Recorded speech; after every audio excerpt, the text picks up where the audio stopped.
Good morning, good afternoon, good evening, जो भी जब ये वीडियो देख रहा है। This is Anand Raikwar from Paras Eduworld. बेटा, प्रीवियस वीडियो में हमने मनी एंड बैंकिंग यूनिट के कॉमर्शियल बैंक टॉपिक को कंप्लीट किया था और आज हम एक नया चैप्टर स्टार्ट कर रहे हैं जो इटसेल्फ एक यूनिट है जिसका नाम है government budget and the economy. तो लेट्स बिगिन। तो बेटा, हम गवर्नमेंट बजट का मीनिंग पढ़ें उससे पहले हम जनरली डिस्कस करते हैं कि ये बजट क्या होता है। उसके बाद गवर्नमेंट बजट तो पढ़ ही लेंगे। तो बताओ बेटा, बजट क्या होता है? Because I don't think any one of you is unaware from the term budget. आप सभी ने बजट टर्म तो सुनी ही होगी, है ना? तो फटाफट बताओ जरा, बजट का मीनिंग क्या होता है? सर बता देंगे, एकदम सिंपल है। मम्मी पापा मंथ की स्टार्टिंग में एक कागज का टुकड़ा लेके बैठते हैं, उसमें वो देखते हैं कि इस मंथ में हमारे क्या क्या खर्चे होने वाले हैं, कहाँ कहाँ से हमारे पास पैसा आएगा। यही हमारा बजट होता है। बिल्कुल सही बेटा, बहुत अच्छी मीनिंग बोली। और बल्कि इस मीनिंग को मैं क्या करता हूँ, एक प्रॉपर सिस्टमेटिक वे में बोल के बताता हूँ। ठीक, देखो, आपने जो बोला उसको मैं प्रॉपर वे में कैसे बोलूंगा। मैं बोलूंगा budget is a document that shows forecasted cash inflow and outflow of our family for next month। यही है ना कि आपने जो बजट बनाया वो क्या है। देखो, सबसे पहले तो आपने एक कागज का टुकड़ा लिया, उसे आपने क्या बोला? डॉक्यूमेंट। उसके बाद आप फॉरकास्टिंग कर रहे हैं क्योंकि नेक्स्ट मंथ का बना रहे हैं ना, तो एक्चुअल तो है नहीं, ये तो आपकी केवल क्या है, फॉरकास्टिंग, एक अंदाजा है कि इतना खर्चा हो सकता है, इतनी इनकम हो सकती है। ठीक, तो इसीलिए मैंने इसके लिए वर्ड क्या बोल दिया? फॉरकास्टिंग। फिर पैसा आना इनफ्लो, पैसा जाना आउटफ्लो, हमारी फैमिली का बन रहा है इसलिए फैमिली, और नेक्स्ट मंथ के लिए बन रहा है इसलिए हमने इसको क्या बोल दिया? 1 मंथ। ये तो हमने क्या देखा, जो आपने बजट बताया उसको मैंने सिंपल प्रॉपर फॉर्म में क्या कर दिया, यहाँ कन्वर्ट कर दिया। अब इसका हमारे गवर्नमेंट बजट से क्या रिलेशन है, तो देखना, ये जो मैंने आपको जनरल डिस्कशन के प्रॉपर फॉर्म में सेंटेंस को कन्वर्ट कर दिया, उसी को मैं मीनिंग में कन्वर्ट करूंगा। तो पहले मैं मीनिंग बोलता हूं, गवर्नमेंट बजट की मीनिंग क्या होती है, और उसके बाद फिर मैं आपको बताऊंगा कि मैंने किस तरीके से ये जो जनरल बजट है उसको गवर्नमेंट बजट में कन्वर्ट किया। ठीक, तो सबसे पहले बात करता हूं मैं मीनिंग की। तो मैं मीनिंग बोल रहा हूं, ध्यान से सुनिएगा। Government budget is a statement that shows estimated receipts and expenditure of government for one financial year. क्या बोला बेटा मैंने बोला government budget is a statement that shows estimated receipts and expenditure of government for one financial year. अब आप देखें यहां से मैंने किस तरीके से वर्डिंग्स को गवर्नमेंट बजट में कन्वर्ट किया था। सबसे पहले मैंने आपसे बोला एक डॉक्यूमेंट, उस डॉक्यूमेंट को यहाँ क्या बोल दिया मैंने? स्टेटमेंट। दूसरा, आपने यहाँ फॉरकास्टेड वर्ड लगाया, उसके लिए मैंने यहाँ क्या वर्ड यूज कर दिया? एस्टिमेटेड। फिर आपने बोला कैश का इनफ्लो, उसको मैंने बोल दिया रिसीट्स। फिर आपने बोला कैश का आउटफ्लो, उसको मैंने बोल दिया एक्सपेंडिचर। फिर आपने बोला आपकी फैमिली, उसके लिए मैंने बोल दिया गवर्नमेंट। फिर आपने बोला 1 मंथ, उसके लिए मैंने बोल दिया वन फाइनेंशियल ईयर।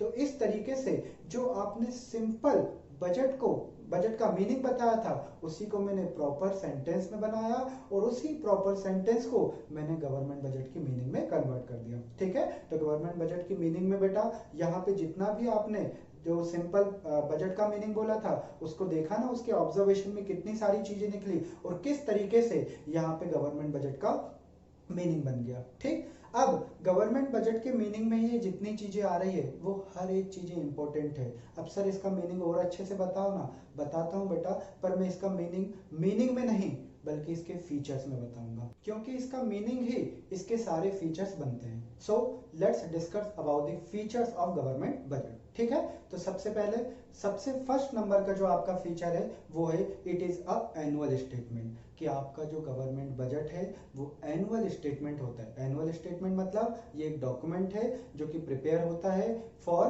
1 ईयर, है ना? एनुअल है मतलब 1 ईयर के लिए। अब हम यहाँ ये नहीं बताएंगे कि वो 1 जनवरी टू 31 दिसंबर है या 1 अप्रैल टू 31 मार्च है, बस हम इतना बताएंगे कि it is a document that is prepared for 1 year. ठीक, अब सेकेंड नंबर का आता है एस्टिमेटेड रिसीट्स एंड एक्सपेंडिचर। तो इसका मतलब क्या है कि इसमें जो भी रिसीट्स और एक्सपेंडिचर लिखे जाते हैं वो एक्चुअल नहीं होते हैं, वो क्या होते हैं? एस्टिमेटेड होते हैं। लेकिन एस्टिमेटेड का मतलब ये नहीं बेटा कि अपन ने लिखा है 10 रुपए और हो रहा है 100 रुपए। एस्टिमेटेड मतलब क्लोज टू एक्चुअल, यानी एक्चुअल नहीं है बट क्लोज टू एक्चुअल है। क्लोज टू एक्चुअल मतलब कि अगर आप डॉक्यूमेंट्स में लिखते हो कि आपको 100 रुपए की रिसीट्स होगी, तो वो रिसीट्स या तो 90 होगी एक्चुअल में, या फिर 110 होगी, यानी 110 होगी। ठीक है, तो क्लोज टू एक्चुअल होना चाहिए, ऐसा नहीं कि हवा में आप कुछ भी लिख दे रहे हो क्योंकि एस्टिमेटेड है। ठीक है, तो एस्टिमेटेड रिसीट्स एंड एक्सपेंडिचर, ये हमारा दूसरा फीचर होता है। Feature number 3, it is prepared by government. इसको कौन प्रिपेयर करता है बेटा? गवर्नमेंट। और एक्चुअल में प्रिपेयर कौन करता है इसको? फाइनेंस मिनिस्टर प्रिपेयर करते हैं। ठीक, चौथे नंबर का जो हमारा पॉइंट आता है, it is prepared for 1 financial year और फिस्कल ईयर।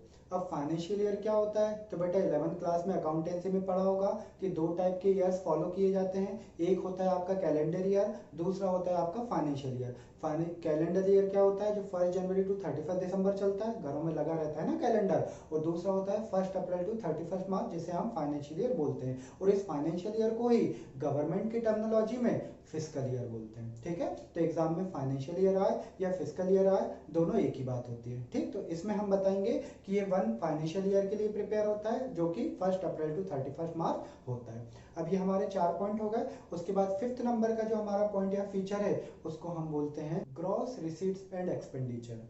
अब एस्टिमेटेड तो समझ आता है सर, ग्रॉस मतलब क्या? तो बेटा ग्रॉस मतलब ये कि आप जो आपकी रिसीट्स है और जो एक्सपेंडिचर है उसको नेट या एडजस्ट करके नहीं दिखाएंगे। सर एडजस्ट करके नहीं दिखाएंगे मतलब ये बेटा कि अगर गवर्नमेंट को रिसीट्स हुई 100 करोड़ की और उसके खर्चे हुए 80 करोड़, तो क्या हुआ? 100 करोड़ की रिसीट्स हुई, 80 करोड़ के खर्चे हुए, तो क्यों ना हम इसको नेट 20 करोड़ की रिसीट दिखा दें? तो गवर्नमेंट बजट बोलता है नहीं, आप टोटल रिसीट दिखाओगे that is 100 crore and total expenditure दिखाओगे दैट इज 80 करोड़, और अपने आप पब्लिक जो है उसको नेट कर लेगी कि हाँ भाई 20 करोड़ की नेट रिसीट्स हुई है। यानी कि गवर्नमेंट बजट नेट ऑफ करके नहीं दिखा सकता है, उसको रिसीट्स हो चाहे एक्सपेंडिचर हो, दोनों को ही ग्रॉस वे में दिखाना पड़ेगा। नेट जो जनता है वो खुद कर लेगी। ठीक, तो इस तरीके से आपने देखा कि किस तरह इसके मीनिंग में ही इसके सारे फीचर छुपे हैं। इसीलिए हमने कहा था कि हम इसको मीनिंग में नहीं बल्कि इसके फीचर्स में डिस्कस करेंगे। ठीक है, फीचर एज सच इंपॉर्टेंट भी नहीं है, क्योंकि आपके बोर्ड को भी पता है कि जो मीनिंग है वही तो आपके फीचर बना दिए गए हैं, इसलिए फीचर एग्जाम में ज्यादा पूछते भी नहीं। हाँ, लेकिन आपका नेक्स्ट क्वेश्चन जो आ रहा है वो एग्जाम में जरूर पूछते हैं। 2 मार्क्स, 3 मार्क्स, 4 मार्क्स तक में वो क्वेश्चन आ जाता है, जिसका नाम है ऑब्जेक्टिव या पर्पस ऑफ गवर्नमेंट बजट। तो पर्पस में हम ये देखेंगे कि गवर्नमेंट बजट आखिर बनाया क्यों जाता है, इसको बनाने के क्या ऑब्जेक्टिव हैं वो हम यहाँ पे समझेंगे। ठीक है, तो एक एक करके हम सारे ऑब्जेक्टिव डिस्कस करते हैं। सबसे पहला ऑब्जेक्टिव है आपका इकोनॉमिक ग्रोथ और जीडीपी ग्रोथ। अब इकोनॉमिक ग्रोथ या जीडीपी ग्रोथ मतलब क्या होती है? तो इसका मतलब ये हुआ कि अगर गवर्नमेंट को इकोनॉमी की या जीडीपी की ग्रोथ करनी है, सर पहले ये तो बता दो जीडीपी मतलब क्या? तो बेटा जीडीपी का मतलब होता है एक कंट्री में एक साल में जितना भी प्रोडक्शन हुआ उसे उस कंट्री की जीडीपी बोलते हैं। बस सर इतना सा ही? हाँ बेटा, फिलहाल के लिए आप इतना सा ही ध्यान रखो, क्योंकि नेशनल इनकम में तो हम भर भर के जीडीपी, एनडीपी वगैरह वगैरह पढ़ने वाले हैं। ठीक है, तो फिलहाल के लिए बस इतना ही कि एक कंट्री ने एक साल में जितना भी प्रोडक्शन किया वो उस कंट्री की क्या कहलाती है? जीडीपी कहलाती है। ठीक है, तो अब हमको जीडीपी की या इकोनॉमी की ग्रोथ करनी है। अब जीडीपी या इकोनॉमी की ग्रोथ हमारी कंट्री के 2 ही सेक्टर करते हैं, एक है प्राइवेट सेक्टर, दूसरा है पब्लिक सेक्टर। तो पब्लिक सेक्टर में तो यहाँ गवर्नमेंट भर भर के पैसा लगा देगी, मतलब पब्लिक सेक्टर में इन्वेस्टमेंट कर देगी। इसी के साथ उसको प्राइवेट सेक्टर में भी इन्वेस्टमेंट करना पड़ेगा, क्योंकि अगर प्राइवेट सेक्टर आगे नहीं बढ़ा तो केवल पब्लिक सेक्टर के दम पे तो हमारी इकोनॉमिक ग्रोथ नहीं कर सकती ना। तो हमको क्या करना पड़ेगा? तो गवर्नमेंट को क्या करना पड़ेगा? गवर्नमेंट को पब्लिक सेक्टर में भी पैसा लगा प्राइवेट सेक्टर में भी पैसा लगाना पड़ेगा। अब प्राइवेट सेक्टर में गवर्नमेंट कैसा पैसा लगाएगी? तो प्राइवेट सेक्टर में गवर्नमेंट सब्सिडी दे सकती है, टैक्स की रिबेट दे सकती है। सर ये सब्सिडी और टैक्स की रिबेट क्या होती है? तो बेटा टैक्स की रिबेट मतलब ये कि जब प्राइवेट सेक्टर पैसा कमाए तो गवर्नमेंट उस पर कम टैक्स लगाए, टैक्स में डिस्काउंट दे दे, डिडक्शन दे दे, तो उसे हम क्या बोलते हैं? टैक्स रिबेट बोलते हैं। और सब्सिडी मतलब क्या कि अगर कोई प्राइवेट सेक्टर कोई मशीनरी परचेज कर रहा या गुड्स परचेज कर रहा है, तो मान लो वो मशीनरी परचेज कर रहा 100 करोड़ की, तो 100 करोड़ की मशीनरी परचेज कर रहा है पर उसके पास 100 करोड़ है नहीं, तो वो क्या करेगी? गवर्नमेंट कहेगी एक काम करो, 40 करोड़ मैं मिला देती हूँ, 60 करोड़ आप मिला दो, 100 करोड़ की मशीन परचेज कर लो। तो ये जो 40 करोड़ रुपए गवर्नमेंट ने मिला, इसे ही हम क्या बोलते हैं? गवर्नमेंट के थ्रू थ्रू प्रोवाइड को ही सब्सिडी या गवर्नमेंट ग्रांट बोलते हैं। तो इस तरीके से प्राइवेट सेक्टर में भी पैसा लगा दिया बजट के थ्रू, गवर्नमेंट सेक्टर में भी पैसा लगा दिया और इकोनॉमी की ग्रोथ कर ली। अब दूसरा और तीसरा पॉइंट मैं एक साथ डिस्कस करूंगा। एक है रिड्यूसिंग इनकम डिस्पैरिटी और दूसरा है रिड्यूसिंग रीजनल डिस्पैरिटी।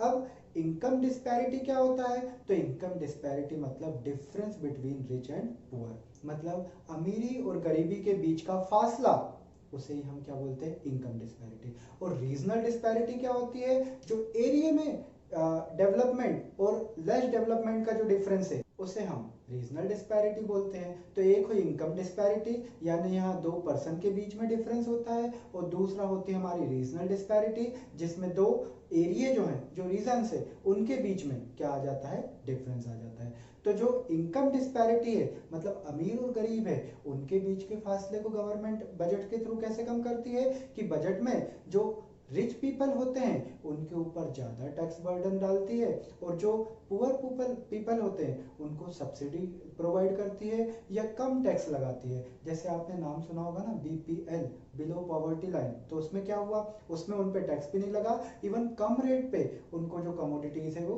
प्रोवाइड होने लगी। तो इस तरीके से जो अमीर लोग हैं उन पे ज़्यादा टैक्स लगाया तो उनकी इनकम कम हुई, और जो गरीब लोग हैं उनको सब्सिडी प्रोवाइड करी, उनकी इनकम बढ़ाई। इस तरीके से बीच का जो उनका डिफरेंस है उसको क्या किया गया? सॉर्ट आउट किया, कम किया।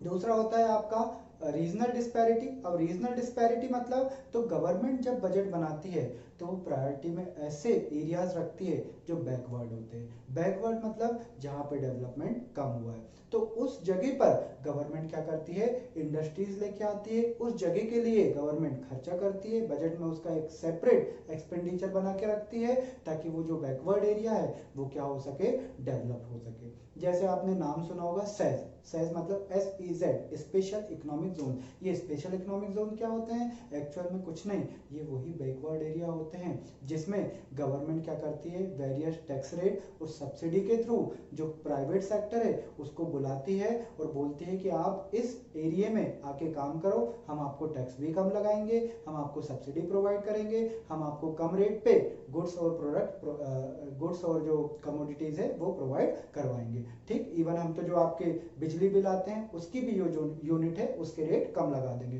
तो इस तरीके से गवर्नमेंट ने क्या करा? जो बैकवर्ड एरिया है उसमें प्राइवेट सेक्टर को लेके आ गए और उस एरिया को डेवलप करा दिया। इसे हम क्या बोलते हैं? ऐसे एरिया जो डेवलप हो जाते हैं उसे ही हम बोलते हैं सेफ, मतलब स्पेशल इकोनॉमिक जोन। तो जिस एरिया में सारी फैसिलिटी थी वहां तो प्राइवेट सेक्टर ऑलरेडी था, लेकिन जिस एरिया में जो फैसिलिटीज नहीं थी या जो बैकवर्ड था वहां पे भी प्राइवेट सेक्टर को ले आया गया और इस तरीके से उस एरिया को डेवलप कर दिया। ठीक, फिर हमारा नेक्स्ट पॉइंट होता है रीअलोकेशन ऑफ रिसोर्सेज। अब रीअलोकेशन ऑफ रिसोर्सेज का मतलब क्या होता है? इसका मतलब ये होता है कि इकोनॉमी में जितने भी रिसोर्सेज हैं उन रिसोर्सेज को क्या करना? अलोकेट करना। अलोकेट कैसे करना? क्योंकि भाई देखो, दो तरीके के हमारे सेक्टर हैं, प्राइवेट सेक्टर और पब्लिक सेक्टर। अब प्राइवेट सेक्टर का मोटिव क्या होता है? मैक्सिमम प्रॉफिट अर्न करना, पर इससे मैक्सिमम प्रॉफिट के चक्कर में पब्लिक वेलफेयर मर जाएगा। तो दूसरा जो आता है वो कौन? Public sector. पब्लिक सेक्टर क्या देखता है? ज्यादा से ज्यादा क्या करना? पब्लिक का वेलफेयर करना। तो जो बजट होता है उसमें रिसोर्सेज की प्लानिंग या पॉलिसीज इस तरीके से बनाई जाती है जिसमें रिसोर्सेज का प्रॉपर अलोकेशन होता रहे। प्रॉपर अलोकेशन कैसा? कि प्राइवेट सेक्टर मैक्सिमम प्रॉफिट भी अर्न करे और जो पब्लिक सेक्टर के थ्रू पब्लिक वेलफेयर कराना था, पब्लिक गवर्नमेंट उसको भी प्रोवाइड करा सके। क्योंकि बेटा देखो, अगर प्रॉफिट नहीं होगा तो प्राइवेट सेक्टर नहीं होगा, है ना, इसलिए प्रॉफिट भी करवाना जरूरी है। तो अलोकेशन इस तरीके से जमाया जाता है कि प्राइवेट सेक्टर को मैक्सिमम प्रॉफिट भी मिले और जो पब्लिक सेक्टर है वो मैक्सिमम पब्लिक वेलफेयर भी करा सके। गवर्नमेंट बजट का नेक्स्ट ऑब्जेक्टिव है इकोनॉमिक स्टेबिलिटी। अब हम स्टेबिलिटी का मतलब जाने उससे पहले हमें मतलब जानना पड़ेगा इनस्टेबिलिटी क्या होता है, कि किसी इकोनॉमी में इनस्टेबिलिटी का मतलब क्या होता है। तो इकोनॉमिक इनस्टेबिलिटी का मतलब होता है इकोनॉमी में इन्फ्लेशन या डिफ्लेशन का होना।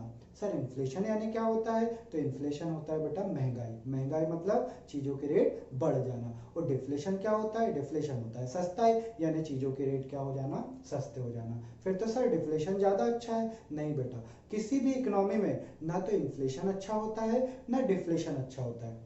इन्फ्लेशन अच्छा क्यों नहीं होता है? क्योंकि अगर इन्फ्लेशन हुआ यानी कमोडिटी के रेट बढ़ गए तो आम जनता की पहुंच से तो बाहर हो जाएंगे, वो तो उसको खरीद ही नहीं पाएंगे, इसलिए इन्फ्लेशन अच्छा नहीं होता।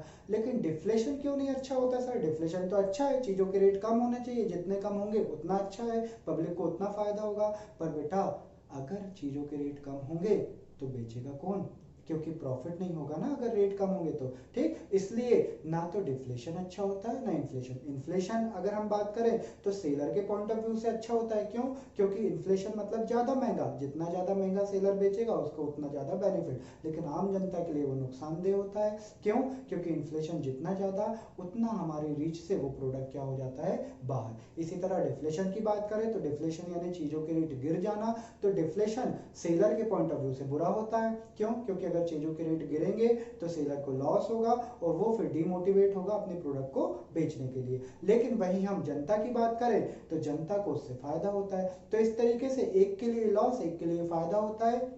इसलिए इकोनॉमी में ना तो इन्फ्लेशन की सिचुएशन अच्छी होती है ना डिफ्लेशन की सिचुएशन अच्छी होती है। इसीलिए गवर्नमेंट बजट इसके क्या करने की बात करता है? इसके स्टेबिलिटी की बात करता है, मतलब वो स्टेबलाइज करता है, ना तो इन्फ्लेशन ज़्यादा ना डिफ्लेशन ज़्यादा। ये स्टेबिलिटी वर्ड भी आया है स्टेबलाइजर से। स्टेबलाइजर देखा ना, जैसे हमारे घर में लगा होता है ना स्टेबलाइजर, कि स्टेबलाइजर का काम क्या होता है कि करंट का ना तो वो तेज फ्लो होने देता है ना ही धीमा फ्लो होने देता है। यानी कि अगर हाई करंट वोल्टेज आ रहा है तो उसको भी नॉर्मल पे कर देता है, और लो वोल्टेज है तो उसको भी वो नॉर्मल में कन्वर्ट कर देता है। ठीक इसी तरह बजट जो है हमारी इकोनॉमी में एज ए स्टेबलाइजर का काम करता है। ठीक, फिर नेक्स्ट पॉइंट आता है हमारा एम्प्लॉयमेंट अपॉर्चुनिटी। अब ये हमारे बजट का मोस्ट इंपॉर्टेंट पर्पस होता है। क्यों? क्योंकि बजट हम किस लिए बनाते हैं? ताकि जो हमारी कंट्री में अनएम्प्लॉयमेंट है उसको दूर किया जा सके। अब अनएम्प्लॉयमेंट को दूर करने के दो वे होते हैं। पहला तरीका होता है कि बहुत ज़्यादा पब्लिक एक्सपेंडिचर करो। पब्लिक एक्सपेंडिचर मतलब गवर्नमेंट एक्सपेंडिचर। गवर्नमेंट एक्सपेंडिचर मतलब जैसे गवर्नमेंट रोड्स बना रही है, या गवर्नमेंट स्कूल्स खोल रही है, या गवर्नमेंट हॉस्पिटल्स खोल रही है, तो ये जितनी भी चीज़ें गवर्नमेंट जिन पे खर्चा करती है उसको हम पब्लिक इन्वेस्टमेंट एक्सपेंडिचर बोलते हैं। तो इससे क्या होगा? क्योंकि अगर गवर्नमेंट रोड बना रही है तो मोदी जी तो आके गड्ढा खोदने नहीं लगेंगे, या मोदी जी गारा बना रहे या डंबल बना के रोड पे डाल रहे, ये कौन करेगा? आम जनता करेगी ना, और इससे उनको क्या मिलेगा? एम्प्लॉयमेंट मिलेगा। ठीक, तो ये तो आपका पहला हुआ अनएम्प्लॉयमेंट को दूर करने के लिए क्या कि आप पब्लिक एक्सपेंडिचर करते हैं। दूसरा तरीका क्या होता है कि वो एम्प्लॉयमेंट के वेरियस प्रोग्राम्स लेके आती है। जैसे आपने नाम सुना होगा मनरेगा, या इसको कुछ लोग बोलते हैं एमजी नरेगा। एमजी नरेगा मतलब Mahatma Gandhi national rural employment guarantee act. Sir इतना बड़ा नाम ये याद रखना जरूरी है क्या? नहीं बेटा, मैक्रो इकोनॉमिक्स में तो जरूरी नहीं है, बट जब आप इंडियन इकोनॉमिक डेवलपमेंट पढ़ोगे तो उसमें ऐसे बहुत सारे अनएम्प्लॉयमेंट को दूर करने के प्रोग्राम्स आएंगे जिसमें एक मनरेगा भी होगा। तब तो आपको याद करना ही पड़ेगा, तो बेटर है अभी याद कर लो ना, है ना। मैं एक बार फिर से बोल देता हूँ, Mahatma Gandhi national rural employment guarantee act. जिसमें क्या होता है? जिसमें जो अनएम्प्लॉयमेंट पीपल है उनको गारंटी दी जाती है किस चीज की? कि आपको एम्प्लॉयमेंट मिलेगा। ठीक, तो इतने सारे वेरियस पर्पसेस हैं जिसके लिए आपके गवर्नमेंट बजट को बनाया जाता है। तो इसमें गवर्नमेंट बजट में मेन ना केवल रिसीप्ट्स और पेमेंट ही दिखाई जाती है, बल्कि कौन कौन सी मॉनेटरी पॉलिसीज है जिसके थ्रू हम कंपनी हमारी जो इकोनॉमी है उसके इतने वेरियस पर्पस को फुलफिल कर पाए। अब बेटा नेक्स्ट पॉइंट आता है आपका प्रोसेस ऑफ गवर्नमेंट बजट, यानी कि इंडिया में गवर्नमेंट बजट बनता कैसे है उसकी प्रोसेस हम इसमें देखने वाले हैं। एज सच ये आईएमपी क्वेश्चन नहीं है, ना तो एग्जाम में कभी आया है ना ही आने के चांसेस है, but knowledge point of view से आप इसको समझ सकते हो। ठीक है, तो प्रोसेस देखते हैं। देखिए सबसे अच्छा प्रोसेस है इसलिए वो सीक्वेंस फॉलो होगा, तो अगर आप समझ रहे हैं तो इसको प्रॉपर सीक्वेंस में ही समझिएगा। सबसे पहले तो हम बात करते हैं कि जो गवर्नमेंट बजट है वो सारी स्टेट गवर्नमेंट को इंस्ट्रक्शन देती है कि आप सभी लोग अपने अपने रिसीप्ट्स और एक्सपेंडिचर के जो भी एस्टिमेटेड हैं 1 ईयर के वो हमें भेजें। तो सितंबर अक्टूबर में जो सेंट्रल गवर्नमेंट है वो स्टेट गवर्नमेंट से क्या बुलवा लेती है? सारे उनके एस्टिमेटेड रिसीप्ट और एक्सपेंडिचर बुलवा लेती है। उसके बाद अक्टूबर नवंबर दिसंबर जनवरी और इवन फरवरी तक क्या किया जाता है, जो सेंट्रल गवर्नमेंट है वो ये सारी स्टेट्स के एक्सपेंडिचर और रिसीव इनको कंसोलिडेट करती है, यानी एक सारी स्टेट्स के एक्सपेंडिचर इकट्ठे कर लिए और सारी स्टेट्स के जो रिसीट्स है उसको क्या कर लिया, इकट्ठा कर लिया, इसको हम बोलते हैं कंसोलिडेटेड। ठीक है, तो ये कंसोलिडेटेड कर लिए, मतलब क्या, क्योंकि हमको सेंट्रल बजट पढ़ना है बेटा, स्टेट बजट थोड़ी ना पढ़ रहे हैं हम, जो गवर्नमेंट का बजट पढ़ रहे हैं ये सेंट्रल गवर्नमेंट का बजट है, इसीलिए तो इसका एक और नाम यूनियन बजट भी होता है। ठीक, तो हमने क्या देखा कि स्टेज 2 में उनने सारे जो एक्सपेंडिचर है और जो सारी रिसीट्स है उसको क्या कर लिया, कंसोलिडेटेड कर लिया। फिर क्या होता है, फरवरी तक तो ये कंसोलिडेशन हो गया, फरवरी के लास्ट वर्किंग डे पे, लास्ट वर्किंग डे मतलब लास्ट डे जो भी होता है उस दिन बस पब्लिक हॉलीडे नहीं होना चाहिए, तो उस दिन जो फाइनेंस मिनिस्टर है वो इस गवर्नमेंट बजट को लोकसभा और राज्यसभा उस पर क्या करते हैं, प्रेजेंट करते हैं। मतलब हमारा जो थर्ड पॉइंट है वो क्या हुआ, प्रेजेंटेशन ऑफ गवर्नमेंट बजट, कि जो फाइनेंस मिनिस्टर है वो फरवरी के लास्ट वर्किंग डे पे क्या करेंगे, लोकसभा और राज्यसभा में इस गवर्नमेंट बजट को प्रेजेंट करते हैं। अब जब इस लोकसभा और राज्यसभा में इस बजट को प्रेजेंट किया जाएगा, दोनों में बेटा एक साथ प्रेजेंट होता है, तो जब इस बजट को प्रेजेंट किया जाता है तो क्या होगा, अब जब प्रेजेंट किया फाइनेंस मिनिस्टर ने तो जो अपोजिशन है वो इस पे क्रॉस क्वेश्चन करेगा, इस पे सवाल उठाएगा, कहेगा ये तो बेकार है, इस बजट में तो सब कुछ खराब है, तो क्या किया जाता है, इसकी वोटिंग की जाती है। ठीक, तो जो नेक्स्ट हमारे प्रोसेस होती है उसमें क्या किया जाता है कि इस बजट में जो आइटम्स होते हैं उन पे वोटिंग करा ली जाती है कि किस किस को ऑब्जेक्शन है उसकी वोटिंग कर लो, अगर मोर देन 50% से अपोज हो जाता है हमारा कोई आइटम तो उसको फिर गवर्नमेंट बजट से बाहर कर दिया जाता है। तो इस तरीके से गवर्नमेंट बजट की सारे एक्सपेंडिचर रिसीव्स में जिस जिस पे ऑब्जेक्शन है उनकी वोटिंग करा ली जाती है।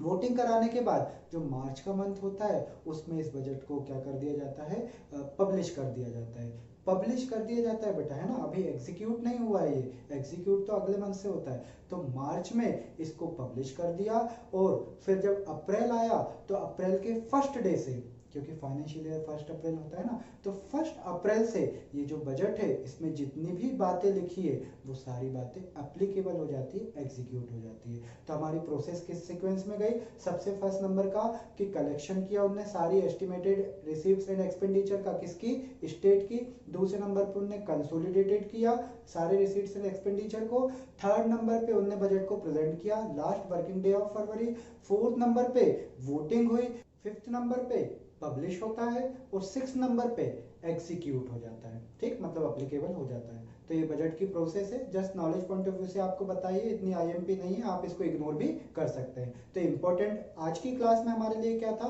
केवल और केवल 2 बातें थी, पहली तो मीनिंग ऑफ गवर्नमेंट बजट और दूसरी ऑब्जेक्टिव या पर्पस ऑफ गवर्नमेंट बजट। ठीक है बेटा, तो आज की क्लास में हमने बजट का मीनिंग देखा, उसके बाद हमने देखा बजट में कौन कौन से फीचर्स होते हैं, फीचर्स आईएमपी नहीं है ना, पर बजट के पर्पस की अगर मैं बात करूं तो बहुत आईएमपी क्वेश्चन है, 3 to 4 मार्क्स का इस पे क्वेश्चन आता है। ठीक, तो आज की क्लास में बेटा इतना ही, बाकी का हम नेक्स्ट क्लास में डिस्कस करेंगे। Till then good bye to all of you, thank you so much.